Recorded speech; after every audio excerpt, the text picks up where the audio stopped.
There is no way to have a Russia that is secure and to have Russian neighbors that are secure. And the Americans have already chosen to ally with most of the neighbors, even before the Ukraine war started. Let me start by saying that this war is nowhere near over. The Russians have not fully mobilized. The first phases of the war, they only had 100,000 troops in theater. They have 8 million men aged 20 to 30 that can potentially be drafted. They have only to this point drafted about 300,000. From the Russian point of view, the only thing that would be worse than not launching this war in the first place would be to launch it and fail, to pay all the prices for the conflict, but not get what they were after, which is a more securable when mud season is over. So two things will have changed. Number one, the Ukrainians will have had the entire winter to deferred maintenance on all that Russian gear that they've captured, and they'll be bringing new hardware in from the West. At the same time, the Russians will probably have at least another 500,000 men that they've thrown into the war. Keep in mind that when this war started, you already had several percentage of Ukraine's territory that was already under Russian occupation from the last war. Crimea. Yeah, Crimea, the Donbass. This is the 7th time that Putin has done this since 1999 in the former Soviet world. He's going to keep pushing until he gets to an outer perimeter that he thinks is more securable. Russian territory is just really poor economically. It's some of the poorest land in the world for anything. And they've never had enough money to generate a road network. So what they do is they expand out until they reach zones that they can defend. So the question was never, will the Russians stop before they get all of Ukraine? No. It's like, what will they go for after they've taken all of Ukraine? Ukraine had said that as of January of this year, and you can see how seriously the Russians took it. Anytime people are talking about security guarantees for the Russians, you know that they've bought into the Russian propaganda. There's a lot of details that have to be worked out between today and then, because obviously first they have to beat the Ukrainians. I can't predict where the war is going to go. The first year of every Russian war looks just like this one. It's a shit show. And then the Russians throw 1 million men at it and the math changes. We haven't had that change yet. Until such time that the Russians can regain the strategic initiative, and it's possible that they won't, their best play is to make Ukraine utterly uninhabitable. This is their last real conventional war. They only have those 8 million men of the appropriate age, and if they are fighting or dying, they are not having kids. And Russia is already the second worst demographic structure in the world after China. The first 7 times that he did things like this, the world handed him exactly what he was after. This is the first time that people have pushed back. Russia dissolves in the first half of this century if it loses the war, and in the second half of this century if it wins. There's a lot of examples. The Russians will probably disassociate into 30 or 35 warring principalities, become not so much a no man's land, but a shifting feudal conflict zone. When the Ukraine war started and the sanctions kicked in, especially the financial sanctions, and the Russians lost all their euro, gold, and dollars that were stationed abroad, they then bought nearly $500 billion of yuan assets and were like thumbing their nose to the United States. See, we got other options. And then the day came that they needed to cash in some of those yuan assets to do things. And the Chinese were like, no, that's all right. We don't want them back. And the Chinese discovered that they just lost $500 billion. So the Russians are just quietly now going back to euros and dollars on the black market because it's more reliable than dealing with the Chinese. The best case scenario is we get something a little bit like what happened after Mao left in China, like a gang of 4 from the different factions who rules as a committee, and then one of the 4 offs the other 3, and then he's in charge. That's kind of the best case scenario now.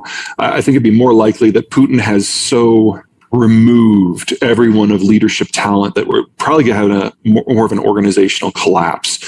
Igor Sechin of Rosneft, that's the state oil company, is probably the most capable who's left, but everyone else of the 150 KGB members that are left so thoroughly hate him in all things that it's really doubtful that he'd be able to rally anyone to his flag. So there really is no one. The KGB's successor, the FSB, has been in charge of ever since. Now, Putin is obviously from that crowd, but so has everyone around him. Alexei Miller of Gazprom is probably the best example. But the chiefs of all of the major companies that they're called the Silivarchs, the security oligarchs, that have taken over chunks of the Russian economy in large bites ever since 1999. They are all personally beholden to Putin. They are all from that inner circle, and they are all over 50.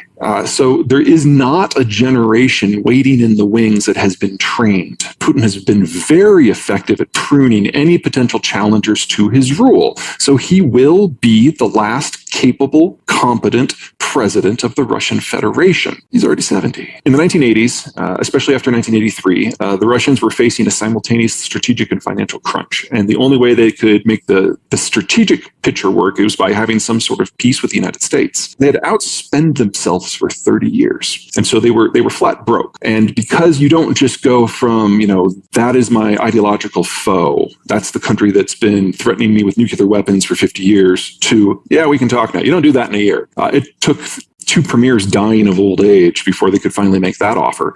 So in the meantime, they just tried to spend their way out of their strategic imbroglio, and it didn't work. It bankrupted them. And so they had to figure out where to cut. Well, they couldn't cut the military because they weren't really ready to make peace. They couldn't cut the nuclear facilities because they weren't ready to make peace. They couldn't cut their oil and natural gas production because that was their only source of income. So they cut education.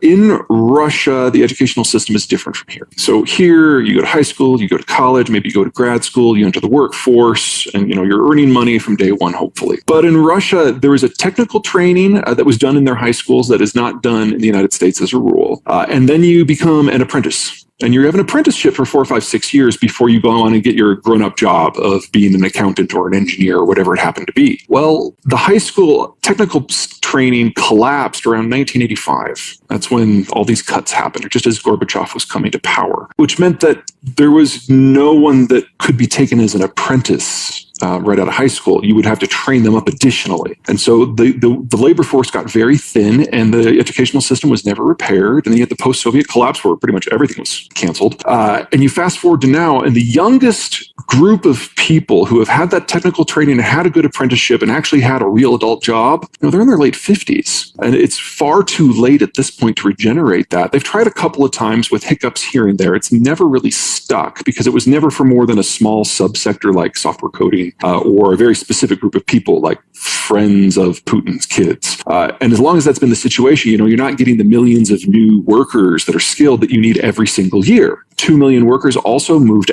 out.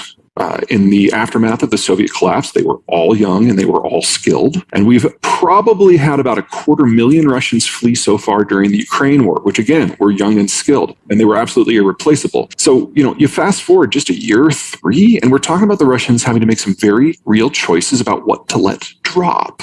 Oil and natural gas, food production, the military component, the strategic missile forces. They can't keep all of these things up and running. And I don't want to overanalyze this because we just don't have very good information. We're only in week 3 of the war. Right. There's a case to be made that their military commanders are something they decided to let drop, in which case that was probably the wrong thing at this time.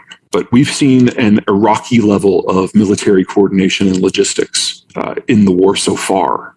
It's abysmal. It's underperformed what every analyst I have spoken with has ever guessed the Russians were capable of.